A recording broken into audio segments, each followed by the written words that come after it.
1절에서 8절까지의 말씀입니다. 오늘 제목은 여러 가지 시험을 당하거든입니다. 저는 지난주에 그리스도인의 정체성이 무엇이냐? 거룩이다. 구별되는 것이다. 라고 말씀을 선포했습니다.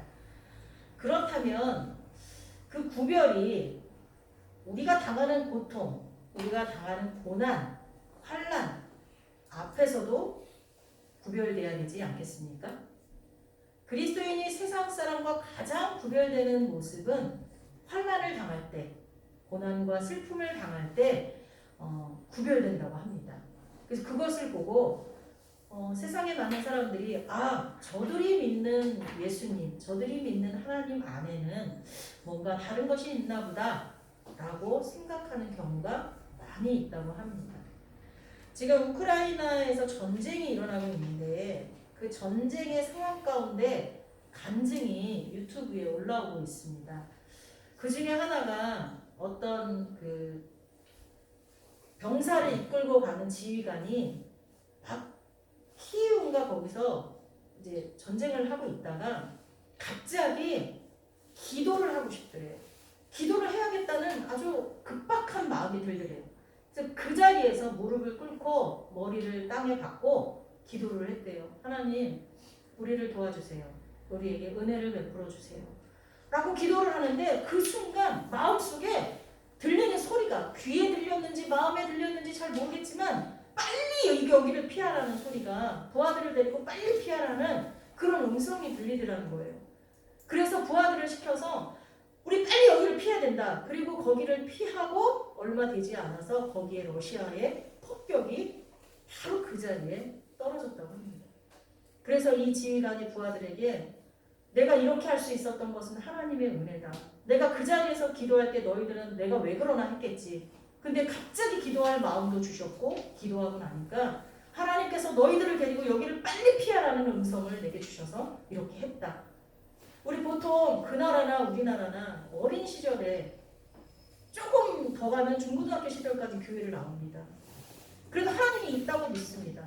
근데 대학을 가고 나서 자기 인생을 살다 보면 세상의 쾌락에 빠지기도 하고 먹고 사는 데 빠지기도 하고 친구들, 직장 여러 가지에 의해서 하나님을 멀리 떠나갑니다. 그들도 마찬가지였던 것 같아요. 예수님을 알긴 알아. 교회도 들락거리긴 했어. 근데 하나님을 너무 멀리 떨어 있었는데 그 고통 중에 그걸 경험하고 나니까 그 안에서 다시 하나님을 영접하고 새로운 믿음을 갖는 그런 은혜가 있었다고 간증이 유튜브에 올라왔어요. 여러분, 그리스도인은 어려움을 당할 때 세상과 큰 차이를 보이는 줄 믿습니다. 아멘. 예수님을 발견한 사람은 예수님 안에서 세상을 보게 됩니다. 그래서 영적인 보물을 얻기 위해서 나의 마음과 나의 시간과 나의 물질과 내 몸을 소비할 줄 알게 됩니다. 이런 것들을 내가 어디다 써야 되는지, 어디에 집중해야 되는지를 정확하게 구분하게 된다는 것입니다. 물론 그의 주변 사람들의 눈에는 어리석어 보일 수도 있습니다. 일주일 내내 힘들게 일하고 주일날 하루 쉬는데 왜 그 교회 가서 그러고 있나 미련해 보일 수도 있습니다. 한 달 내내 힘써 번 돈 중에 10분의 1이면 엄청나게 큰 돈인데 왜 그거를 교회에다 바치나 이상할 겁니다. 기쁨과 감사할 일이 생기면 지가 노력해서 된 건데 왜 보이지도 않는 하나님 앞에 감사를 하는가 이렇게 어리석게 볼 수도 있습니다.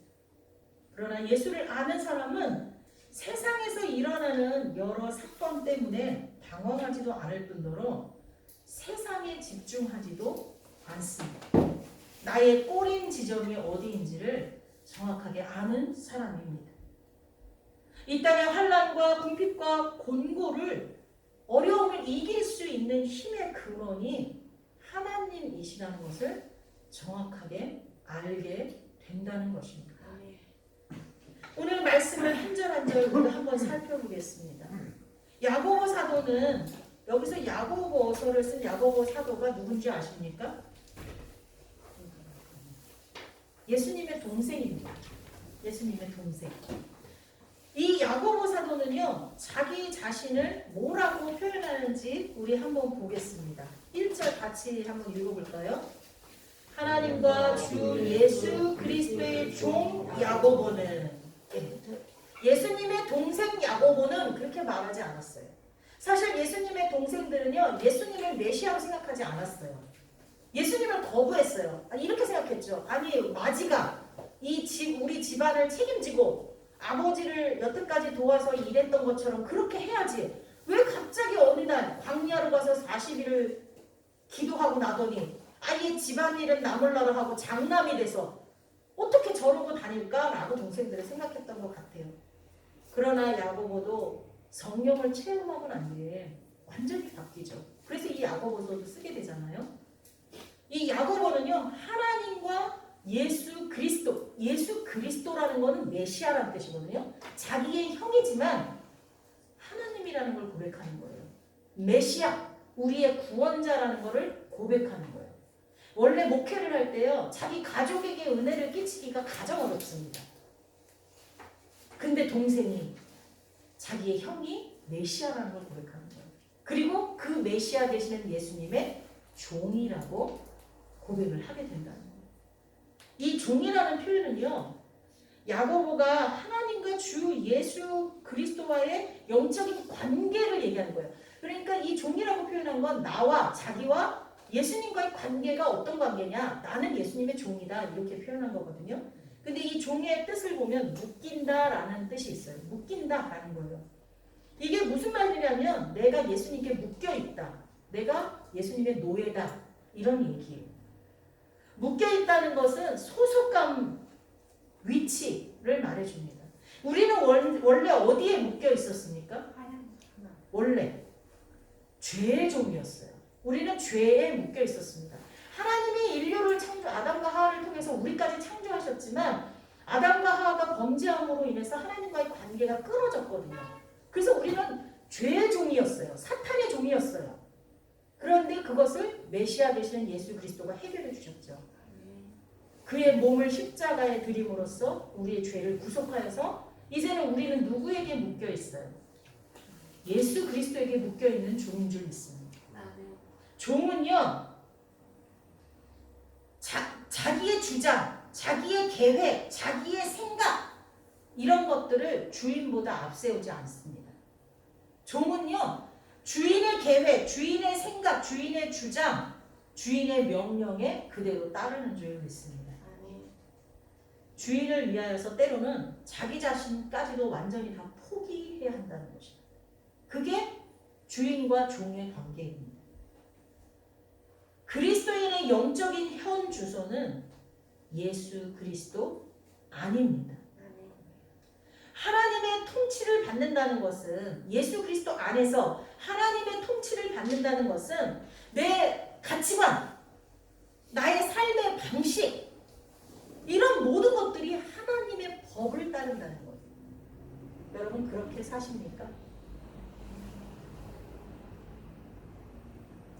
특히 예수 그리스도의 종의 신분은 주인 되시는 주님의 모든 생각과 요구에 철저하게 순종하는 것을 의미합니다.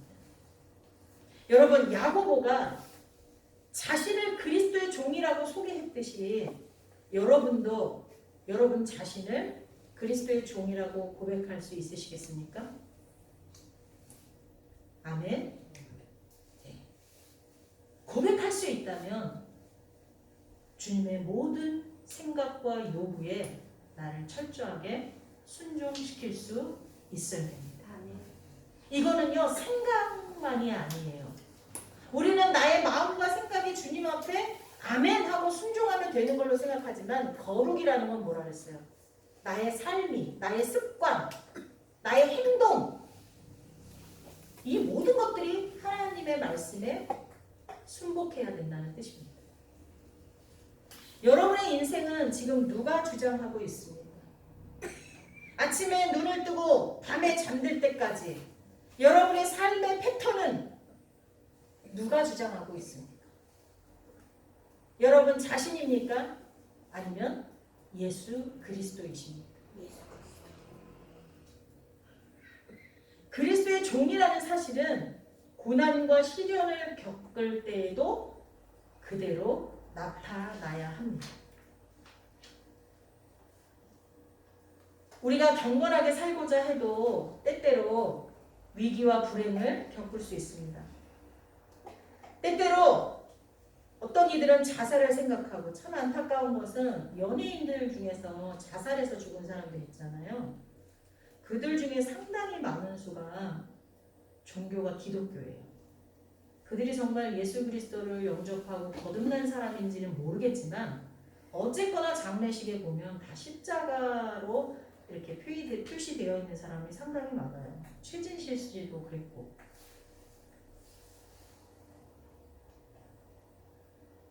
자살을 생각하고 모든 어려운 현실을 도피하고 싶은 충동으로 유혹받을 수도 있습니다. 특히 지금같이 어려운 시기에는 더 그렇습니다. 그것들은 우리를 정신적인 절망감으로 몰아갑니다.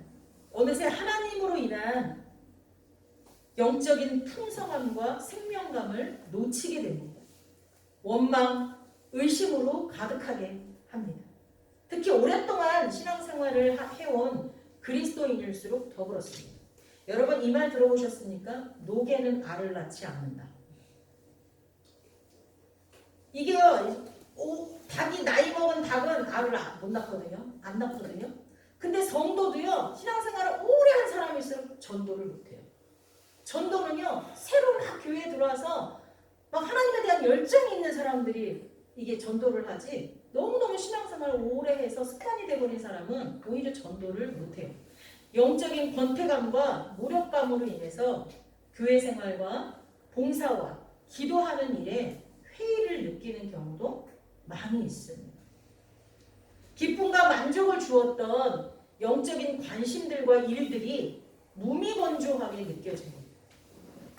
전에는 교회 와서 청소하고 막 주방 봉사하고 같이 나가서 전도하고 막 그랬던 게 이 무미건조해져요.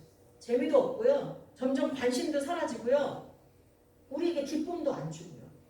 에이 그냥 주일은 지키라고 했고 안 지키면 찝찝하고 불안하니까 교회 가서 그냥 예배만 드리자.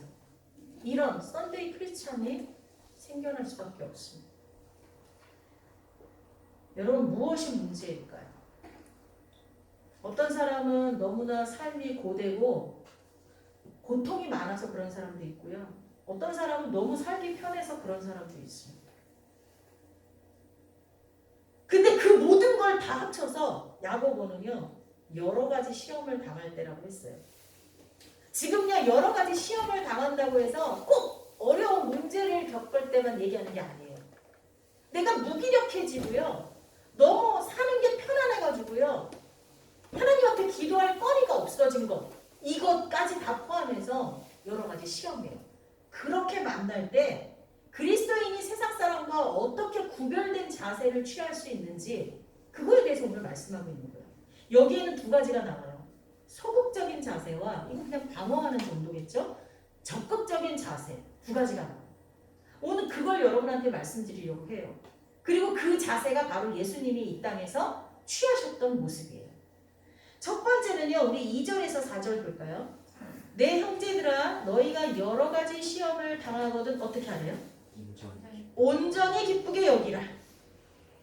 두 번째, 이는 너희 믿음의 시련이 인내를 만들어내는 줄 너희가 알미라. 이거는요, 온전히 기쁘게 여기라가 명령이고요. 그렇게 하라고 하는 거는 그렇게 할 때 어떻게 하게 된다는 거예요. 인내를 만들어내게 된다는 거예요.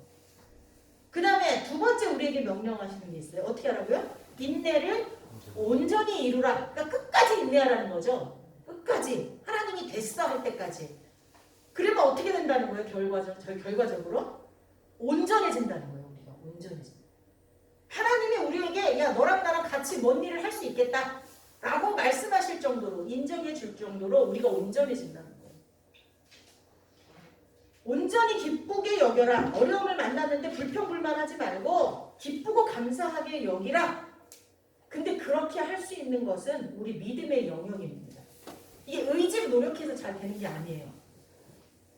하나님이 어떤 분이신지를 정확하게 알고 그분에 대해서 확실한 믿음이 있을 때 이게 가능합니다.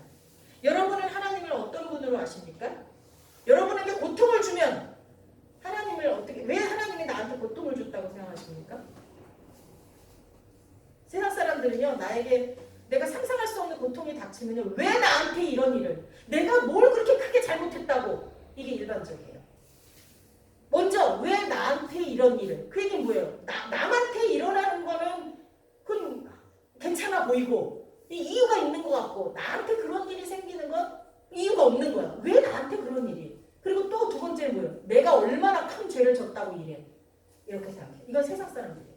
자, 우리 그리스도인은 하나님을 정확하게 알고 하나님에 대한 믿음이 있어요. 그러면 나에게 고난이 왔을 때 그걸 세상 사람들과 다르게 감사합니다, 주님. 이렇게 해야 돼요. 여러분은 뭘 감사하겠어요? 나한테 지금 고난이 왔는데. 고난을 주신 하나님의 의미를 아는 거죠. 내가 잘못해서 징계했다 할지라도 나를 망하게 하기 위해서 징계하는 게 아니라 나를 고치셔서 본전케 만들려고 징계를 주신 거고, 그리고 아무 그런 이유가 진짜 없다면 욥처럼 난 하나님 앞에 범죄하지 않았습니다. 하나님이 나를 의인이라 인정해 주시지 않았습니까? 그 정도 된다면 어떻게 해요? 나를 정금같이 나오게 하시려고, 그리고 나에게 수많은 복들을 쏟아 부으시려고 그 과정 속에서 주시는 게 아니겠습니까? 아멘. 여러분 그대로 믿으십니까? 아멘. 아멘. 그렇기 때문에 온전히 기쁘게 여길 수가 있다는 것입니다. 또 온전히 기쁘게 여긴다는 것은 뭐냐? 내가 환경의 지배를 받지 않고, 내 눈이 지금 환경을 쳐다보지 않고 말씀으로 환경을 지배한다는 뜻입니다. 여러분 시험이 올 때 어떤 말씀으로 이기고 계십니까? 어떤 말씀으로 여러분 이기십니까? 시험이 오고 고난이 닥칠 때 그 고난의 의미를 정확하게 이해하고 말씀으로 극복할 수 있는 말씀을 여러분 가지고 계십니까? 지금 우리 전사님은 환난날에 부르짖으라. 그럼 내가 크고 비밀한 것으로 너에게 응답하겠다. 이런 거. 저도 이런 게 있어요. 부모가 생선을 달라고 하는데 정갈을 주고 뱀을 줄 부모가 어디냐? 떡을 달래는데 돌을 줄 부모가 어디냐? 근데 하물며 너네가 구하는데 그걸 주지 않겠느냐? 저 이 말씀 많이 붙잡아요, 저도.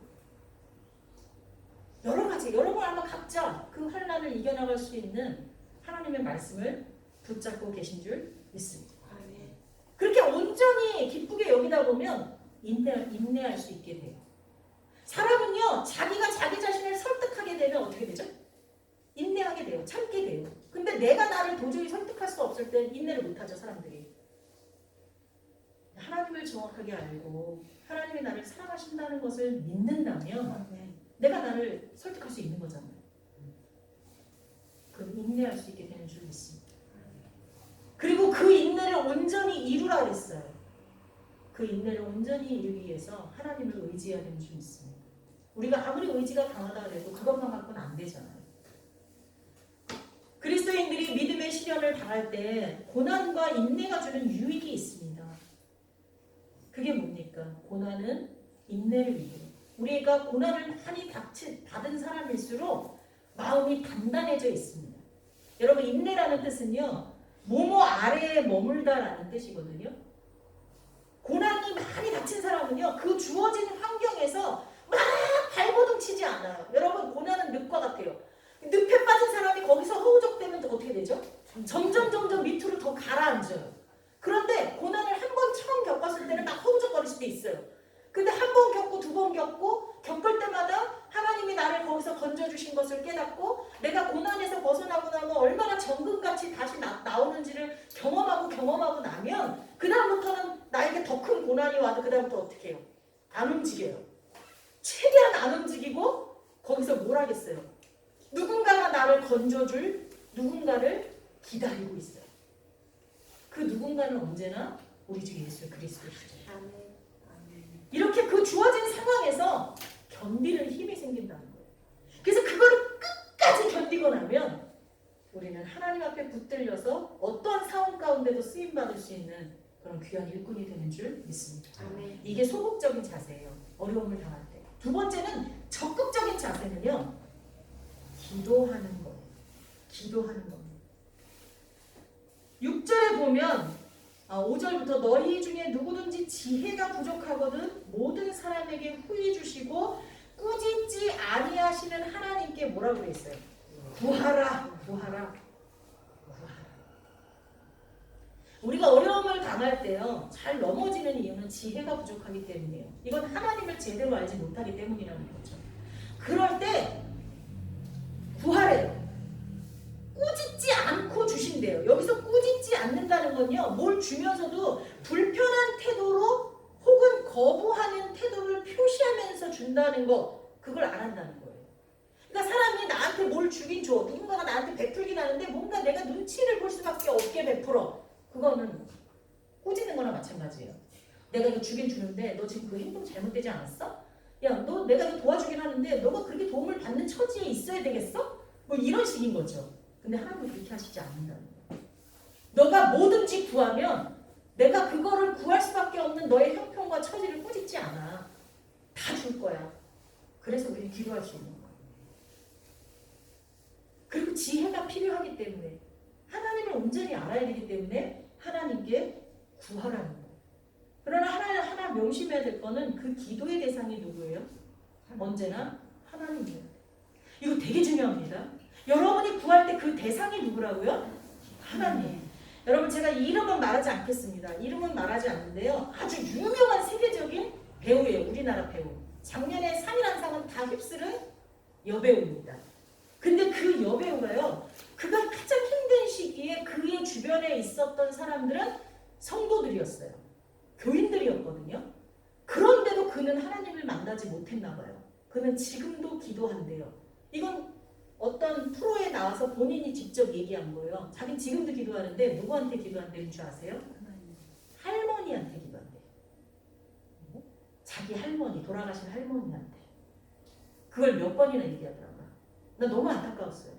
왜냐하면 그 사람이 그 어려운 시기를 넘길 수 있었던 건 그 주변에서 그 사람의 자녀들을 돌봐주고 그 사람을 너무나 어려운 가운데서 지켜준 성도들이 있었거든요. 그래서 교회 생활을 했던 사람이에요. 근데 그 사람이 지금 나이 먹어서 지금 그 사람이 밤마다 기도를 하는데 할머니한테 기도한대요. 여러분 그게 기도일까요? 아니에요. 절대 아니에요. 그 할머니는 신앙생활 잘해서 천국에 가 계신지 하나님을 모르고 지옥에 가 있는지 난 잘 몰라요. 그건 저는. 그러나 천국에 가 있다고 해도 지옥에 있다고 말할 것도 없지만 그 할머니는 기도를 들어줄 수 없습니다. 우리가 기도해야 될 대상은 누구예요? 하나님. 우리를 구원해 주신 예수 그리스도의 이름으로 하나님께 기도해야 돼요. 그리고 기도할 때 자세를 이 야고보가 너무나 잘 말해주고 있습니다. 믿음으로 해야 된다는 거예요. 의심하지 말고 오직 믿음으로 구하고 6절 조금도 의심하지 말라. 의심하는 자는 뭐와 같대요? 바람에 밀려 요동하는 바닷물결 같다. 우리는 쉽게 뭐라 그래요? 갈대 같다 그러죠. 왔다리 갔다리 왔다리 갔다리. 근데요 그렇게 비유적으로 표현하고 거기서 끝나면 참 다행인데 그런 사람은 7절에 뭐라 그랬어요? 무엇이든지 주께 얻기를 생각하지 말라는 거예요. 우리가 하나님께 기도했는데 의심하면서 기도하면 그거는 끝이라는 거예요. 얻을 수가 없어요. 여러분 기도한 거요. 그거 안 한 거랑 똑같아요. 아니 안 한 거랑만 똑같아도 그나마 본전치인데 8절에 보니까요. 두 마음을 품어 모든 일에 정함. 여기서 정자는 깨끗할 줄. 깨끗함이 없다는 거예요. 근데 주님은 뭐라 그랬어요? 내가 거룩하니 너희도 거룩할지어다. 여러분은 삶 속에서 만나는 여러 가지 시험 이제 어떻게 처리해야 되는지 아시겠습니까? 그게 세상과 어떻게 구별되어야 되는지 아시겠죠? 어려움이 오면 끝까지 견디는 거예요. 허우적거리지 않는 거예요. 뭘 믿고? 나를 건져주실 예수 그리스도를 믿고 견디는 거예요. 아멘. 아멘? 아멘. 그래서 끝까지 그게 견디고 나면 그때 나는 정금같이 나와서 하나님 손에 붙들려서 사용된다. 그리고 기도하세요.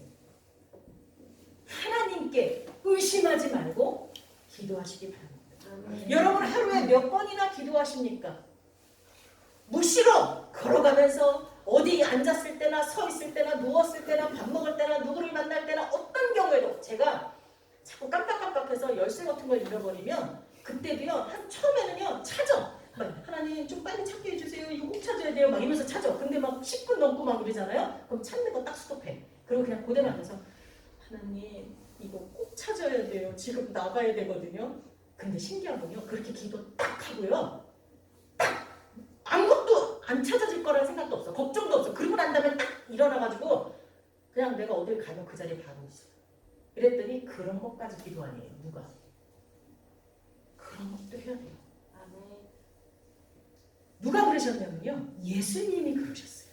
예수님이 어려움을 만날 때 취한 태도가 오늘 우리에게 야고보, 예수님의 동생이 우리에게 말해주고 있는 내용이에요. 예수님은 어떻게 했냐면요. 자기의 공생애를 시작하기 전에 40일 금식 기도를 하셨어요. 그리고 제자들을 바로 뽑으셨죠. 그리고 예수님은요.